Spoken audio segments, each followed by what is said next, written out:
Salut à tous amis, c'est Alex Pokémon, on se retrouve aujourd'hui pour une nouvelle vidéo. On va parler, voilà, c'est un nouveau Pokéinvest, un nouvel épisode. On va parler en fait de la montée des prix de EB, des items EB, épée et bouclier, et pourquoi tout simplement cette hausse, elle est intéressante et pourquoi vous devez en profiter. Pour moi, voilà, on va parler un peu aussi du timing de la vente, parce qu'on parle beaucoup voilà, d'investir, d'acheter, etc. Mais il faut aussi revendre. Si on achète et qu'on ne vend jamais, finalement on ne gagne pas d'argent.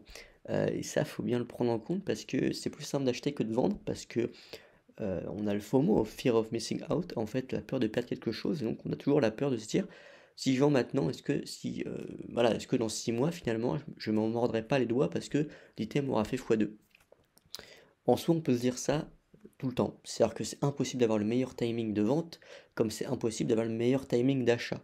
Bon, en soi, le meilleur timing d'achat sur Pokémon, c'est pré-retail, à part si vous avez accès au prix fournisseur. Mais voilà, vous trouverez rarement une TB à moins de 50, 55 euros. Voilà, c'est à peu près le prix auquel elles sont vendues en retail, voilà, chez les boutiques, hein, que ce soit les indépendants ou les grosses enseignes. C'est des ETB, par exemple, pour cet exemple-là, sont vendus à peu près à ce prix-là. Les Pokébox, c'est pareil, c'est à peu près, bon, allez, entre 22 à 26 euros, ça dépend. Plutôt 25, 24,99 souvent. Et donc, trouver ces Pokébox-là à moins cher que ça, c'est compliqué. Donc en soi, le meilleur timing à l'achat, il est assez simple. Voilà, vous l'avez quasiment tout le temps. À part si vous achetez ensuite sur le marché secondaire, donc sur le marché de revente, que ce soit sur Vinted, sur eBay, sur CanMarket, pardon. Et donc là, vous avez affaire à des particuliers. Ou des professionnels aussi, mais vous voyez, c'est différent. C'est pas la même chose. Et donc, vous pouvez payer un peu plus cher, ou alors vous pouvez par exemple prendre des items qui ne sont plus disponibles dans voilà, les grands magasins, etc., les grandes enseignes, donc des items qui datent un petit peu, et donc vous payez plus cher, parce que ce sont des items plus rares. Donc là, en soi, le meilleur timing d'achat, il est déjà passé. Mais vous pouvez toujours quand même faire une belle plus-value parce que, par exemple, si vous achetez aujourd'hui une display Star étincelante, même si on va dire que vous pouviez les trouver moins chers avant, aujourd'hui prendre une display Star étincelante à 250 euros, pour moi c'est une bonne affaire. C'est même une très bonne affaire. Alors oui, il y a peut-être 2 ans, vous pouvez les prendre à 180, voire moins, mais maintenant, on n'est plus en 2022, on est en 2024 et Starlet Instant, ça devient énorme. On a la chance, en plus, qu'il y a encore des restocks, des réassorts, etc. Qu'il y a pas mal de Starlet Instant qui sont mis dans des coffrets et même les displays ont été reprint dernièrement. Pour ça que la display a un petit peu baissé. Là où elle se vendait à peu près à 350, 350, 300. Elle est tombée aux alentours des 250 aujourd'hui sur Can Market. Euh, c'est plutôt une chance de pouvoir se positionner à l'achat dessus et garder ça au chaud et attendre un petit peu. Et donc voilà, donc le timing d'achat, la première parenthèse, c'est important d'en parler, mais le timing d'achat, il est plus simple à avoir que le timing de vente, parce que le timing de revente, c'est compliqué. Par exemple, moi, pour tout vous dire, j'ai vendu une TB Célébration il y a peut-être 2 ans, je l'ai vendu peut-être 140, là où je l'avais acheté, je sais plus, 70 peut-être, 60-70. En soi, j'ai fait un bénéfice intéressant, mais aujourd'hui, une TB Célébration, j'ai même pas envie de regarder le prix. Je sais que en soi, si je vendais maintenant, je gagnerais beaucoup plus. Voilà, donc vous comprenez, c'est que le timing de vente, vous l'aurez jamais en fait. Le meilleur timing de vente, vous l'aurez quasiment jamais, c'est quasiment impossible de l'avoir. Euh, Par exemple, là, j'ai pris un exemple sur des items un petit peu, je vais dire boudés quand ils sont sortis, mais c'est pas des items qui étaient énormément populaires, on va pas se mentir. Les Pokébox Evolution, que ce soit la Quali, la Pyroli, la Voltali, il y a aussi Voltali Aquali, il y a aussi la Noctali et la Mentali. Là, par exemple, vous voyez, la Aquali, elle se vend à 50 euros. Et ça, c'était en mai. Vous regardez, j'ai regardé sur eBay, en vente actuelle, hein, juste en vente, il y en a une à 70 euros, c'est tout. Et sur Can Market, si vous regardez, boum, la première, elle a 75 euros, plus quasiment une dizaine d'euros de livraison. Pour une Pokébox, hein, une Pokébox Quali qui est pas si vieille que ça, qui était pas non plus dingue. On va pas se mentir, mais pourquoi cet item a explosé en prix? Parce qu'il y a deux Evo Célestes dedans. Voilà. Voilà. Alors que c'est. Moi-même, j'en ai ouvert, pardon, oh là, je sais pas parler, j'en ai ouvert, je regrette. Voilà, parce que c'est pas un item en plus, on drop quelque chose à chaque fois, c'est hyper compliqué de dropper dans ces Pokébox full EB. Mais par contre, les boosters dedans sont incroyables. Je sais même pas quels sont les deux autres boosters, à part les deux Evo Céleste, mais c'est des Pokébox qui plaisent énormément. Déjà que la promo en soi est aussi intéressante. Vous voyez, là, on a 20 euros une vente avec juste les deux Pokébox vides et les deux promos. c'est quand même assez cher pour ce que c'est. Et donc en fait, bah, oui, là on a eu une vente en juillet, bon bah là, voilà, 65 €. On a eu une vente plus récente, vous voyez? Donc c'est un truc de dingue, c'est un truc de dingue. La Mentali, alors un peu moins montée, à la 40, à 30 pardon, la Nymphalie à 40. Autre item qui était important pour moi, c'était la Tyrannosif, et j'ai quasiment pas vu de vente réussie, mais regardez le prix auquel elles sont mises en vente, 60 € ici, c'est quand même assez élevé. Sur Can Market, on va regarder à combien elle est mise. Pourquoi il la propose pas? Est-ce que ouais, ça s'écrit bien comme ça. Bon, je sais pas, il veut pas la mettre. Ok, il veut pas me la proposer. Bon, tant pis. Mais bref, c'est un item qui, pareil, euh, par exemple, on a aussi la Pingoléon. Je sais pas si il va trouver des fois. Ouais, Can Market, c'est un peu chiant pour ça des fois. Parce que vous comprenez pas réellement pourquoi il vous propose tout ça. Ah bah voilà, Tyranitar V, c'est celle-là. Ouais, il me propose, ok. Vous voyez, sur Can Market, en soi, les premières sont à 33.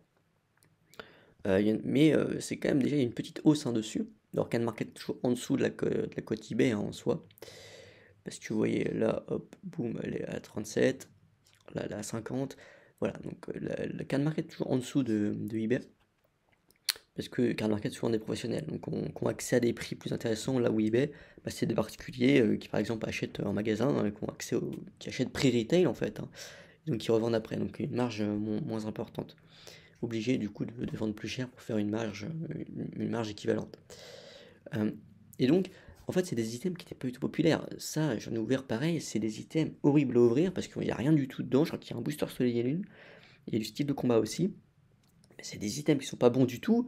Bah, regardez, scellé, vous voyez, ça prend un petit peu en valeur quand même. Alors que c'est des items mais qui sont restés très longtemps en magasin, qui ne me plaisaient pas du tout. Et aujourd'hui, tout monte. En fait, tout le bloc EB monte. Et donc, là où je voulais,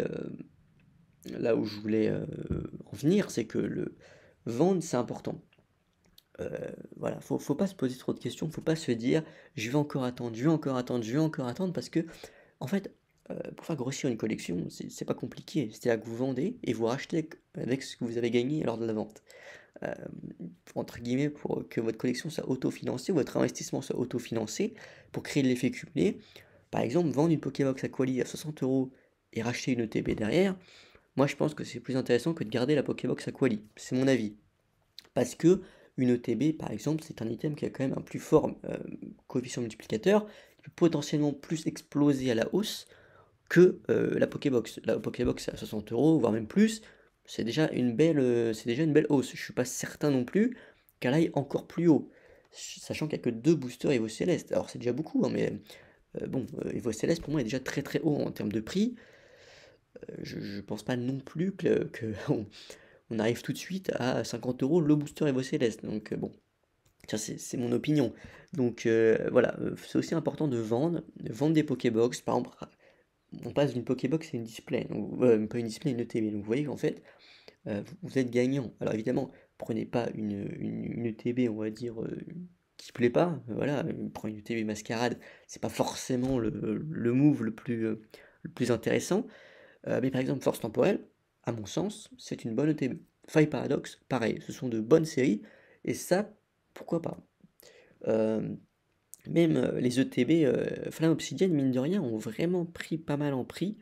Alors si vous avez arrivé à en trouver encore à un prix équivalent de la vente de la Pokébox, pour moi c'est un move intéressant à faire. Les ETB Flamme Obsidienne, pourquoi ils ont pris? Bah, parce que c'est Salamèche qui est dessus. Pourquoi il me met 151? J'ai demandé EV3. Il a pris 3.5, mais non, c'est pas ça que je... Voilà, c'est Flamme Obsidienne. Vous voyez, 80 €. 80 €, là on a 62, donc vous voyez qu'en fait, c'est une ETB qui a pris un petit peu, hein. C'est une ETB, c'est un item qui a un an, hein. Flamme Obsidienne est sorti l'été dernier, mine de rien. Et vous voyez, boum, les seules ventes, les seules ETB qui sont en vente sur eBay, c'est 80 €. Donc c'est quand même un prix intéressant. Alors vous pouviez les trouver à 55, voire 50, il y a encore un an. Voilà, quasiment 50% de prix, même plus, en un an. C'est pas mal, c'est pas négligeable, c'est quand même une belle hausse. Et voilà, donc c'est quand même intéressant, comme item. C'est pour ça que pour moi les ETB sont des items intéressants. ETB display pour moi c'est des items où vous vous tromperez jamais dessus en investissant dessus. Évidemment, plus la série est populaire, plus la série est intéressante, mieux c'est. Par exemple, sur EV, si on prend le récent, pour moi, il faut investir ETB display sur Faille Paradox et First Temporel. Voilà, à mon sens, il n'y a pas mieux que ça. euh, Parce que c'est là où les cartes sont les plus chères. Et donc évidemment, quand les cartes sont chères, ça se répercute sur les displays.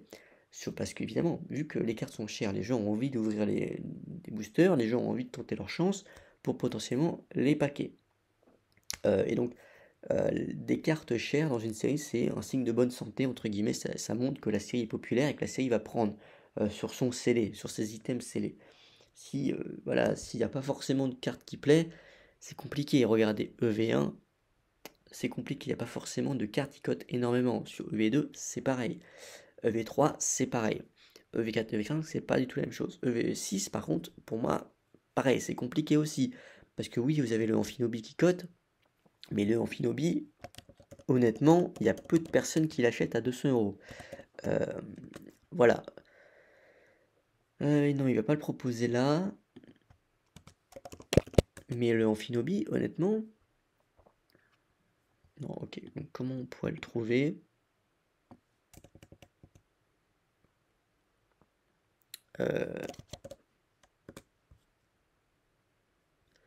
Ok, Amphinobi TWN, c'est celui-là. Donc là, il me propose que la carte X classique. Il n'y a même pas, vous voyez, il n'y en a même pas sur. Il n'y en a même pas. Voilà, il y en a à 190, 175, 180. Voilà, donc c'est la carte la plus chère du set. Voilà. Donc, à se vend un petit peu, là, 240, parce que ça venait de sortir, donc forcément les cotes étaient assez élevées. Et voilà, donc c'est une carte qui se vend quand même, mais pas énormément. Il n'y en avait pas beaucoup en vente, hein, parce que c'est une carte qui est tellement dure à drop, mais qui se vend. Mais c'est quand même l'alternative la plus chère du set. Et des ventes réussies, il n'y en a pas énormément non plus. Voilà, pour une carte comme ça, il n'y en a pas non plus énormément. Donc voilà, donc à mon sens, EV6, un peu plus compliqué, mais par contre, voilà, vendre une Pokébox pour Switch et passer sur une ETB de EV5 ou EV4, à mon sens, c'est un bon move, et donc c'est pour ça qu'il est important de savoir vendre quand vous avez déjà fait un bon multiple. Par exemple, euh, est-ce que c'est important, est-ce que c'est intéressant de vendre aujourd'hui une display EB? Non, voilà. Alors oui, vous avez déjà fait un bon multiple, mais c'est sûr qu'une display EB, vous allez gagner encore plus. Là, le timing n'est pas du tout pareil. Par contre, une Pokébox qui a déjà fait x3, x4, excusez-moi, mais c'est déjà beaucoup, c'est déjà vraiment bien. Vous regardez des Pokébox Soleil et Lune, elles n'ont pas non plus pris autant.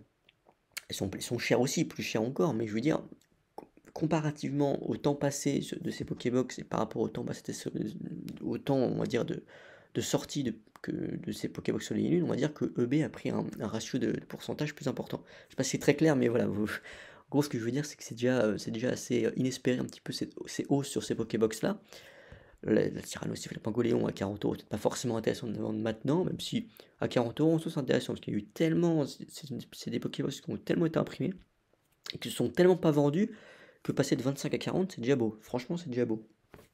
Par contre, les Aquali, les Pyroli, etc., moi je pense que c'est pas inintéressant de les vendre maintenant et de récupérer son petit x3, x4.